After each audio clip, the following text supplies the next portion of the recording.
Hi, welcome to Warwick Insights. My name's David Frazina, I'm the Head of Operations. I'm sitting here with CONOR, our Sales Manager. So we're now in week 3 of January.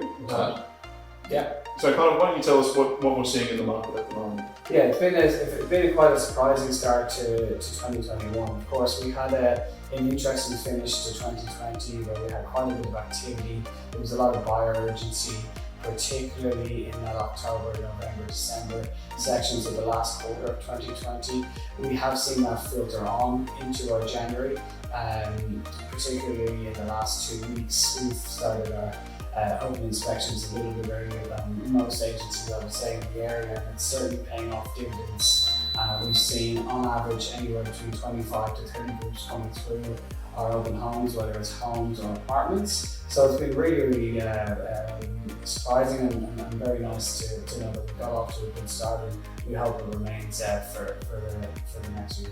Now, correct me if I'm wrong, over the weekend we had a 2-bedroom apartment in Warwick open, and you had over 40 groups come through. That's right, 44. Now, the majority of those were a new batch of buyers. Yeah. And not people who were previously looking last year. Is that correct? That's right. Yeah. So we sat down and we did a little campaign assessment because we were a little bit taken back, as were our owners, of course, by the numbers of 44 groups coming through. But we would say 80% of those buyers actually are new faces in the market. So we would have seen about 20% of groups filter in from 2020.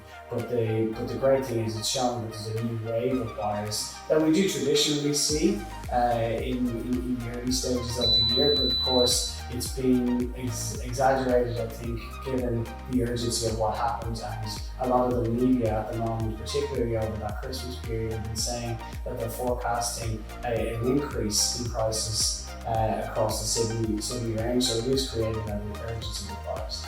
That's right, and it seems to me that when we've got that same problem as last year, where there are more people looking than there are houses available, and that trend seems to have continued into 2021. And there are obviously a lot of homeowners out there who are contemplating whether or not to sell.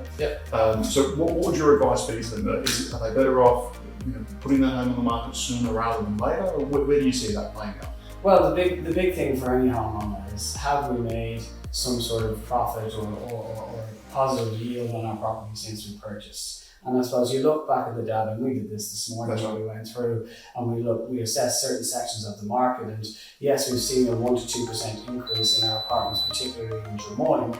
But when you filter on into 3-bedroom homes in Abbotsford over the last year in 2020 as a whole, it's actually grown 35%. That's correct. And I think a lot of the prospective vendors or owners in the area are starting to see that there has been an increase. And it really comes down to your own personal situation. Are you ready to move? Where are you going to be moving? Is it up the coast, down the coast? Is it a sea change or a tree change? Upsize, downsize. Upsize, downsize. But I would think the first step is really just getting in touch and figuring out where the value lies in your own situation, and then we'll be able to help and assess from there and work with you. No worries. Well, thank you for tuning in to Market Insights. If you're watching this on YouTube, please remember to hit the subscribe button so you get notifications on the next Insights video. Till then, I'm David Frazina. And I'm CONOR Allen. Thanks for tuning in.